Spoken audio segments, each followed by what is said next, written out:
ഇനി പെട്ടെന്ന് പൂനെയിൽ നിന്ന് ഒരു വാർത്ത വരുന്നുണ്ട്. അവിടെ സിക്ക വൈറസ് വ്യാപനം കൂടുന്നു എന്ന വാർത്ത. ആഴ്ചകൾക്കിടെ 68 രോഗികൾക്ക് ഇത് ബാധിച്ചു. 4 പേർ മരിക്കുകയും ചെയ്തു. ശ്രീനാഥ് ചന്ദ്രൻ മുംബൈയിൽ നിന്ന് ചേരുന്നു. Srinath, good morning. വിവരങ്ങൾ.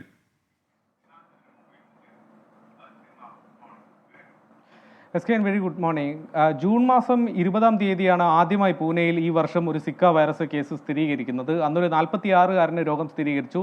അദ്ദേഹത്തിൻ്റെ 15 വയസ്സുള്ള മകൾക്കും രോഗം സ്ഥിരീകരിച്ചു. പക്ഷേ ഇരുവരും രോഗമുക്തി നേടിയിട്ടുണ്ട്. പക്ഷേ കഴിഞ്ഞ കുറേ ആഴ്ചകളായി ഈ രോഗവ്യാപനം കുറച്ചധികമായി ഇങ്ങനെ വർദ്ധിക്കുന്നു എന്നതാണ് കണക്കുകൾ സൂചിപ്പിക്കുന്നത്. ഏറ്റവും ഒടുവിൽ പൂനെ കോർപ്പറേഷൻ പുറത്തുവിട്ട കണക്കുകൾ പ്രകാരം 68 പേർക്ക് കഴിഞ്ഞ ആഴ്ചകളിൽ ഇപ്പോൾ സിക്ക വൈറസ് സ്ഥിരീകരിച്ചു. അതിൽ 26 പേർ ഗർഭിണികളാണ് എന്ന വാർത്ത കുറച്ച് ഭീതി ഉണ്ടാക്കുന്നുണ്ട്. അതിൽ പ്രധാനപ്പെട്ട കാരണം ഈ രോഗം യഥാർത്ഥത്തിൽ 4 പേർ ഈ രോഗബാധയേറ്റ് മരിച്ചെങ്കിലും ആ മരണകാരണം പ്രധാനമായും സിക്ക വൈറസ് കൊണ്ടുണ്ടായ ബുദ്ധിമുട്ടായിരുന്നില്ല. മരിച്ചവരുടെ പ്രായം ഏതാണ്ട് 68-നും 78-നും ഇടയിലുള്ളതാണ്. അവർക്ക് മറ്റ് രോഗങ്ങളുണ്ടായിരുന്നു. അതേസമയം ഗർഭിണികളിൽ ഈ രോഗബാധ ഉണ്ടാകുമ്പോൾ അവർക്ക് ജനിക്കാൻ പോകുന്ന കുട്ടികളിൽ അതിൻ്റെ പ്രത്യാഘാതങ്ങൾ ഉണ്ടാകും എന്നതാണ് പഠനം സൂചിപ്പിക്കുന്നത്.